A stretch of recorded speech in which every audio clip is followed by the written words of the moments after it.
조계종이 PD수첩 파문과 관련해 MBC 사옥을 항의 방문했습니다. 국민건강보험공단이 운영하는 일산병원이 납득하기 힘든 이유로 연등 설치를 거부했다가 비판 여론이 거세지자 결국 설치하기로 했습니다. 근절 대책 마련이 시급해 보입니다. 대전불교총연합회가 대전 지역 곳곳에 공축 연등과 탑을 세우고 온 세상의 평화와 행복을 기원했습니다. 공축 분위기가 고조되고 있습니다. 강원도 천년고찰 신흥사에서 동자승 삭발 수계식이 봉행됐습니다. TBS가 만난 사람, 오늘은 한국공인노무사회 박영기 회장을 만나봤습니다.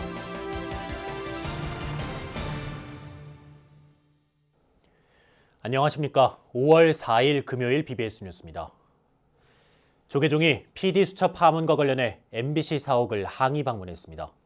조계종은 의혹 수준의 문제 제기 내용을 방영한 것에 강한 유감을 표명하고 MBC가 조계종에 대한 편향된 인식으로 공영방송을 사적인 목적에 이용했다고 비판했습니다. 불교계 대표적인 신도단체 중앙신도회는 일방적 의혹을 무분별하게 폭로하는 행위들을 더 이상 좌시하지 않겠다고 경고했습니다. 정형석 기자입니다. MBC PD수첩에 반드시 책임을 묻겠다면서 강력 대응을 예고한 조계종이 MBC 사옥을 항의 방문했습니다. 조계종 사회부장 진각 스님과 총무국장 선웅 스님, 홍보국장 효신 스님 등은 이근행 MBC 시사교양본부장, 박건식 제작사업부 차장과 40여 분간 면담을 가졌습니다. 이 자리에서 조계종 스님들은 종단의 수장인 설정 스님을 상대로 비위 의혹을 집중적으로 다룬 PD수첩의 방송에 강한 유감을 표명했습니다. 적어도 탐사보도라는 건 기본 원칙이 있는 거 아닙니까? 그 기본 원칙을 지키지 않았다고 좀 판단하고 있거든요. 그 많은 불자들과 모든 우리 종단의 스님들이 받은 상처와 불쾌함은 MBC에 대해서 굉장히 오래 갈 겁니다. 씻기지 않을 겁니다. 조계종은 인터넷 언론 불교닷컴과 재판을 진행 중이며 피고의 지위에서 진행 중인 손해배상 청구 소송에서 취득한 정보를 MBC가 사용했다면서 법적 책임을 묻겠다고 분명히 밝혔습니다. 특히 불교계 최대 기념일인 부처님 오신 날을 앞두고 방송을 꼭 했어야 했는지에 대해 강한 의문을 제기했습니다. 문재인 정부 이제 들어가지고 처음 부처님 오신 날 오기 전에 이게 정말 시급성이 거의 있는 내용인지 그게 참 좀 안타깝고, 더군다나 이제 부처님 다음 주에는 부처님 오신 날 우리가 연등의 행사를 하게 돼 있고 거기 이제 무형 문화재로 이제 등록돼 있는 겁니다.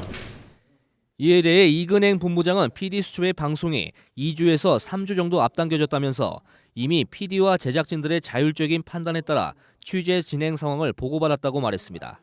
그러면서 시기적인 문제가 있어서 조금 당긴 것이라며 그것이 잔칫집에 재 뿌리듯이 그런 것은 아니라고 해명했습니다.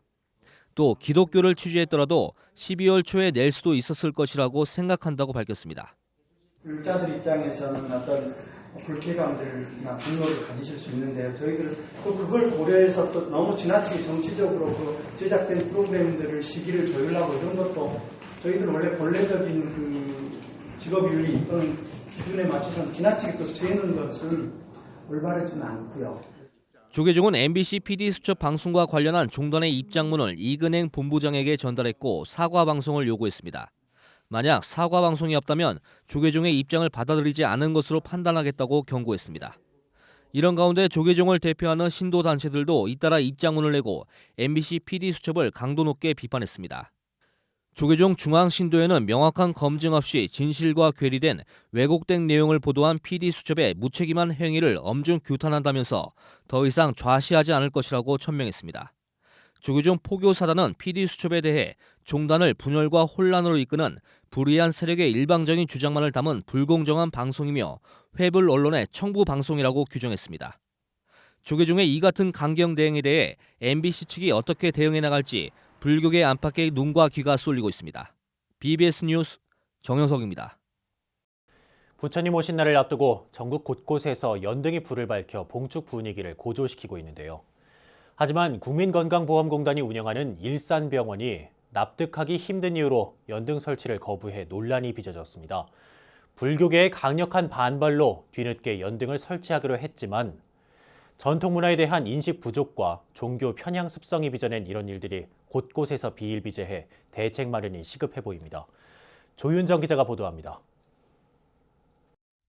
국민건강보험공단이 운영하는 일산병원 법당 지도법사인 지인 스님은 부처님 오신 날을 맞아 병원 로비에 연등을 설치하기 위해 지난달 병원 측에 협조를 요청했습니다. 스님은 LED 조명을 활용한 연꽃 등을 병원 내에 설치해 부처님 오신 날을 봉축하고 환우들의 건강도 기원한다는 계획을 세웠습니다. 연말 행사를 크리스마스 추리를 이렇게 해왔어요. 그래서 저도 이제 부처님 오신 날 어떻게 연등 설치를 할 것인가에 대해서 고민을 하면서 연등 설치를 이제 준비를 쭉 해오면서.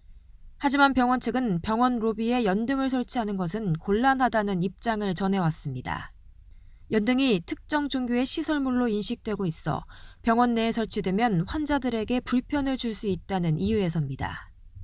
그러나 일산병원은 매년 연말에는 병원 내에 특정 종교의 상징물인 크리스마스 트리를 설치해 종교 간 형평성에 어긋난다는 지적이 제기됐습니다. 왜 불교에 이 연등 설치는 안 되냐 이렇게 얘기를 물어보니까 이거 종교 행사라는 거예요. 그 연말 행사는 그런 문화 행사고 이거는 종교 행사라고 치부하면 이건 말이 되지 않지 않냐 이런 얘기를 하면서 이제 서로 이제 갈등 관계가 빚어졌는데. 지인 스님과 고양시 불교계는 일산병원 측과 잇따라 회의를 열고 연등 설치를 허용해 줄 것을 거듭 요구했습니다. 결국 병원 측은 불교계의 요구를 받아들여 뒤늦게 연등 설치를 허용했습니다. 연등 설치를 둘러싼 갈등은 일단 해결됐지만 국민 세금으로 운영되는 공공기관에서 종교 간 형평성을 고려하지 못했다는 지적은 피할 수 없을 것으로 보입니다. 이처럼 일부 지자체와 공공기관 등이 특정 종교색이 짙다는 이유로 봉축 연등 설치를 거부하는 사례는 잊을만 하면 고개를 들고 있습니다. 중요 무형문화재 제122호인 연등회의 상징이자 고유의 전통문화인 연등에 대해 종교적 관점으로만 보는 것은 편협한 시각이라는 비판이 커지고 있습니다. 등재하기 위해서 준비 중인 상태잖아요.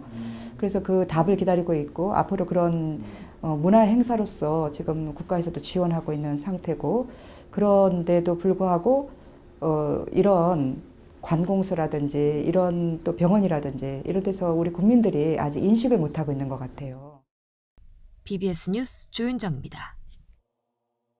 조계종 총무원장 설정 스님은 중앙승가대학교가 불타의 이념을 잘 구현하고 불교의 진리 속에서 중생들에게 큰 희망을 줄 수 있길 바란다고 강조했습니다. 설정 스님은 한국불교역사문화기념관에서 열린 제113차 학교법인 승가학원 이사회에서 인사말을 통해 이같이 밝히고 승가대학교가 종도들의 교육에 희망을 주고 발전의 기틀을 만들 수 있다면 이것이 바로 학교를 설립한 취지라고 말했습니다. 설정 스님은 또 승가대학은 종단 교육기관의 근간이라면서 박교관은 사학 환경을 개선해 나가려고 노력하는 총장 스님을 비롯한 여러 관계자들의 노고에 깊은 감사를 드린다고 덧붙였습니다. 지금 사회와 교육 환경이 연년이 바뀌어가고 있습니다.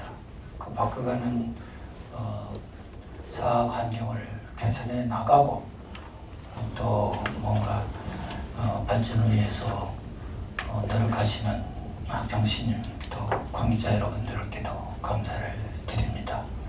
승가학원 이사회는 현 이사인 종회의장 원행 스님과 교육원장 현흥 스님의 연임을 통과시켰고 승가대 기획실 산하에 대외 협력국을 두기로 결정했습니다.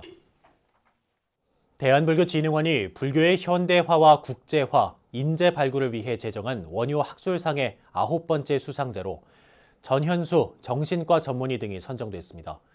제9회 원효 학술상 수상자 가운데 교수 부문에는 수상자가 없고 비전임 교수 부문에선 전현수 정신과 전문의가 불교 정신치료 강의로 대상을 수상했습니다. 학생 부문에선 동국대 대학원 불교학과 박사과정 자성 스님과 부산대 대학원 철학과 박사과정의 정영자 씨가 은상을, 동국대 대학원 박사과정 이지향 씨는 동상을 받았습니다. 원효 학술상은 불교 사상의 현대적 조명과 한국 철학의 세계화를 주도할 인재 발굴을 위해 지난 2009년에 제정됐고 국내 불교 철학과 관련해 권위 있는 학술상으로 자리 잡았습니다. 시상식은 오는 10일 오후 3시 서울 마포 BBS 불교방송사옥 3층 법당에서 열립니다. 평창 오대산 중대 정멸보궁이 보물로 지정됩니다. 문화재청은 신라 자장율사가 당나라에서 가져온 진신사리를 봉안하고 비석을 세웠다는 강원도 유형문화재 제28호 월정사 정멸보궁을 평창 오대산 중대 정멸보궁이란 명칭으로 국가지정 문화재 보물로 지정 예고한다고 밝혔습니다. 해발 1189m 분지에 남동향으로 지은 오대산 정멸보궁은 오대산 신앙의 중심지이자 신라부터 지금까지 법통을 이어온 불교 성지입니다. 특히 오대산 정멸보궁은 내부와 외부가 모두 정면 3칸, 측면 2칸인 이중 구조란 점이 특징인데 이런 구조는 국내에서 유래를 찾아보기 힘듭니다. 정멸보궁은 석가모니 진신사리를 모시는 정각으로 불상을 따로 봉안하지 않고 불단만 있는 것이 특징이고 우리나라에는 오대산 중대 외에도 법흥사, 정암사, 통도사, 봉정암 등 5대 정멸보궁이 있습니다. 대전 지역에는 사찰과 암자 200여 곳이 소속된 대전불교 총연합회가 있는데요. 대전불교 총연합회가 불기 2562년 부처님 오신 날을 맞아 대전 지역 곳곳에 봉축 연등과 탑을 세우고 온 세상의 평화와 행복을 기원했습니다. 박성용 기자의 보도입니다. 대전 지역 불교계 사찰과 암자 200여 곳이 함께하고 있는 대전불교 총연합회. 스님과 제가 불자들이 한자리에 모였습니다. 불기 2562년 부처님 오신 날을 맞아 대전 동구 지역에 연등을 밝혀 지역 발전과 지역민의 건강, 안녕을 기원하기 위해서입니다. 때이른 더위와 답답한 미세먼지에도 불구하고 새롭게 출범한 대전불교 총연합회 사부대중은 지역 곳곳을 찾아 이렇게 봉축 행사에 구슬땀입니다.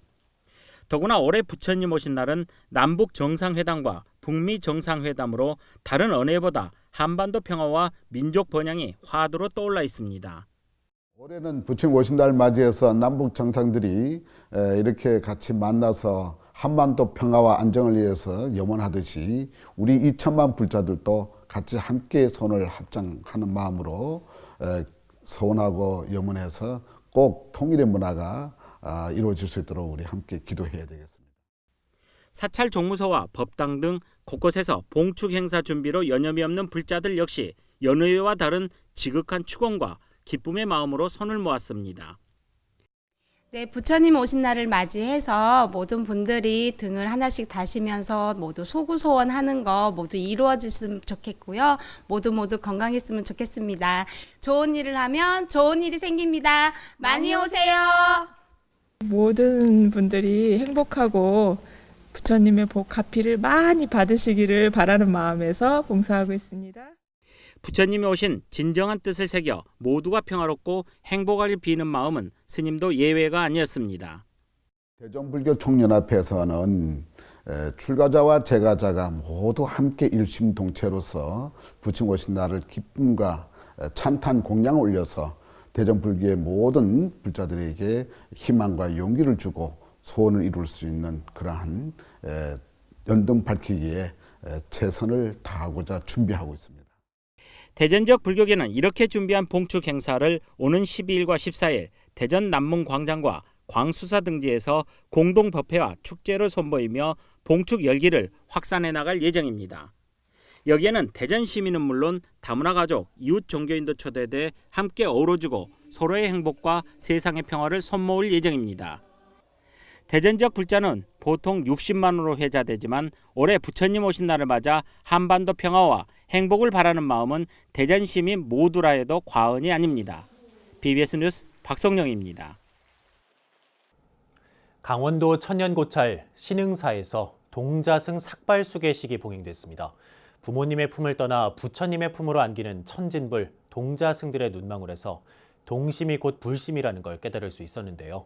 춘천 BBS 김충현 기자가 다녀왔습니다. 부모님 손을 잡고 예불을 올리는 어린이들의 얼굴에 장난기가 가득합니다.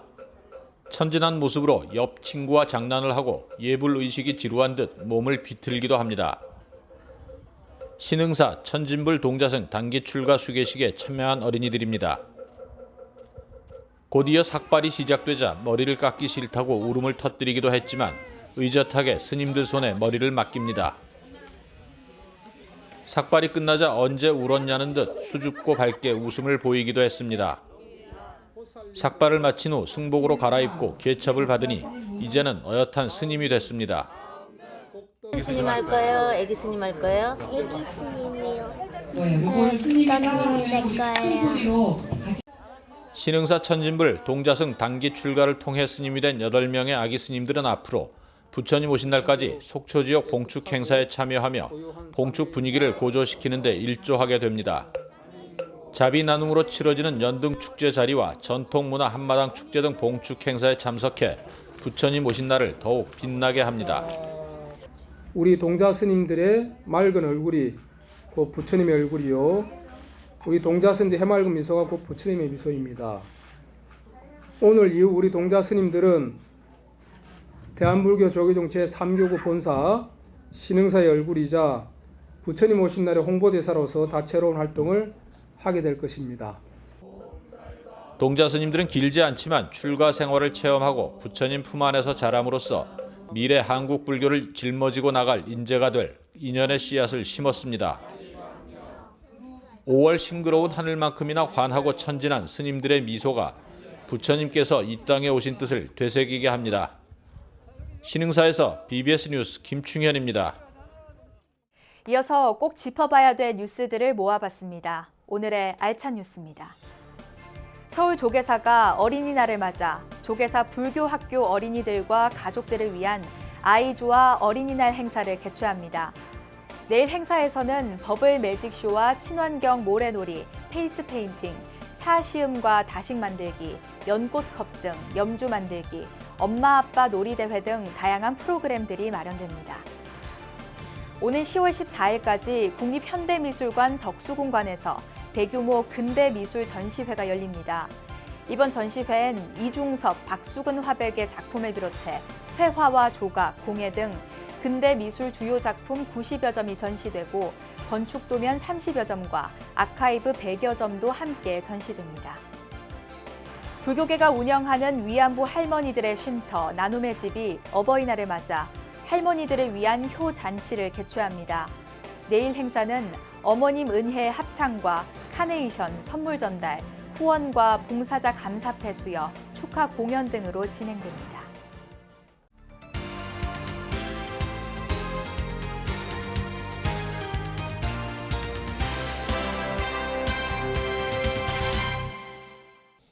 BBS가 만난 사람 순서입니다.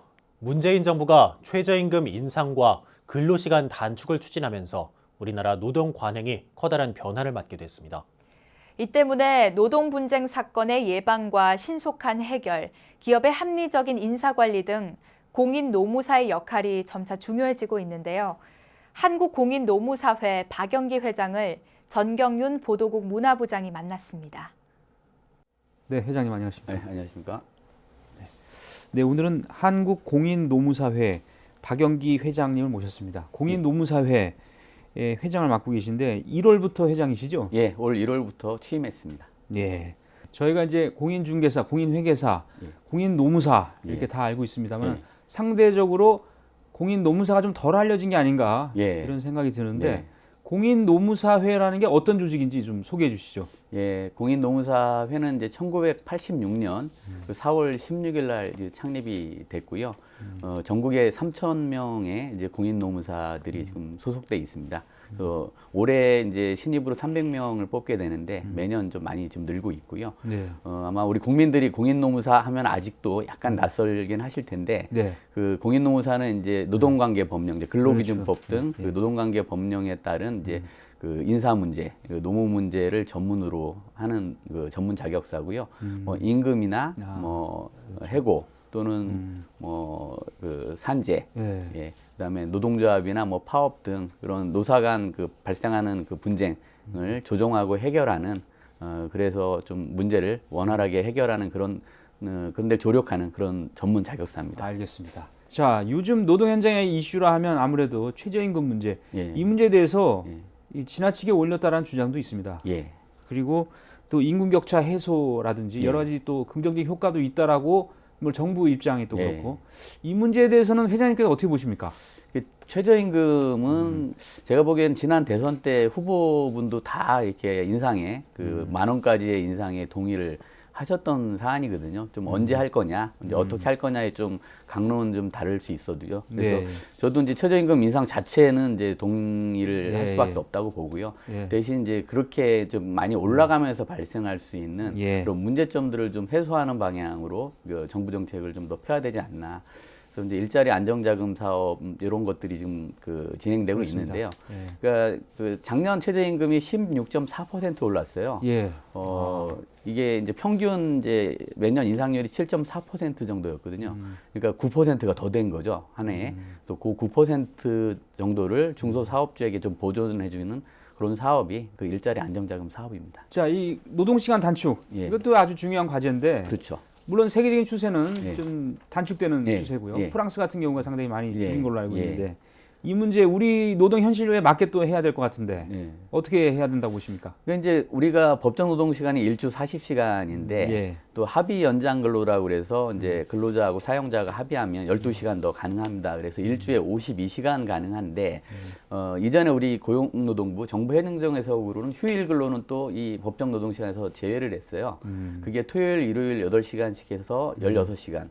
그래서 52시간 더하기 18시간에서 68시간이 예. 이제 그 최장 노동 시간이 됐는데 이번에 이제 근로기준법 개정안은 그 휴일 근로도 일주일에 포함돼야 한다. 그래서 일주일은 7일이다. 그렇기 예. 때문에 일주 52시간을 법정 한도 노동 시간으로 한다. 이렇게 이제 법을 개정한 겁니다. 근데 이제 노동 시간이 줄면 또 임금이 줄어드는 문제가 있어서 이 부분을 또 어떻게 보완해야 될지 이게 좀 정책적 과제이기도 하고 맞습니다. 저희가 그 노동 현장에서 저희 공인노무사가 그런 부분에 대해서 사업주와 이렇게 그 노동자들 사이에서 잘 그 이해시키고 그 조율시켜야 될 방향이기도 합니다. 네.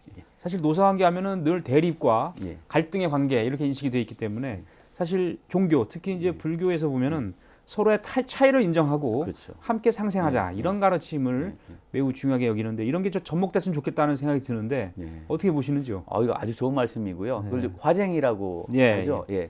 저희도 이제 공인노무사회 이제 공식적으로 조정중재단이라고 있습니다. 노사관계를 이렇게 결론적으로 보면 이게 한쪽이 완전히 선하고 한쪽이 완전히 악하고 이렇지는 않습니다. 그렇습니다. 그래서 그 사이에서 그래도 이제 중심은 잡아야 된다. 보다 더 약자 편에서 좀 더 좀 없는 사람 편에서 좀 이렇게 그 관점에서 도움을 줘야 되겠지만 그 사이에 조정하고 중재하고 그 협력하게 하고 서로 그 상생할 수 있도록 하는 게 우리 공인노무사 제도가 만들어진 취지라고 보기 때문에 말씀하신 그 화쟁의 그런 그 원리에 따라서 저희도 노사가 좀 그 평화롭고 서로 상생할 수 있도록 그렇게 조력하고 노력하겠습니다. 알겠습니다. 네, 한국공인노무사회 박영기 회장님 앞으로 남은 임기 동안 우리 노동시장의 업그레이드라든지 노사관계 발전을 위해서 좀 노력을 해주시기를 기대하겠습니다. 네. 대단히 고맙습니다. 네, 고맙습니다. 국립중앙박물관은 해마다 부처님 오신 날을 맞아 대형 불화인 괴불 전시를 엽니다. 올해는 오는 10월 28일까지 보물 제1374호 상주 용흥사 괴불을 선보일 예정인데요. 세로 10m, 가로 6m 크기인 용흥사 괴불은 임진왜란과 병자호란을 겪은 뒤 폐허가 된 절을 중건하는 데 기여한 홍흡 스님이 시주를 받아 1684년 제작한 것입니다.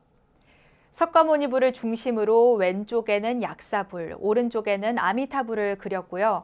화면을 3단으로 나눠 가운데는 세 부처를, 상단과 하단은 모임에 참여한 보살과 제자, 청중들로 채웠습니다. 오랜 세월 중생들은 새 부처를 보며 살아서는 무병장수하고 죽어서는 극락왕생하길 기원했었죠.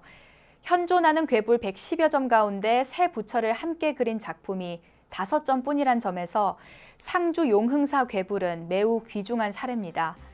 서울에 온 것도 이번이 처음이라고 하니 한번 직접 보러 가시는 것도 봉축의 의미를 더할 수 있을 것 같습니다.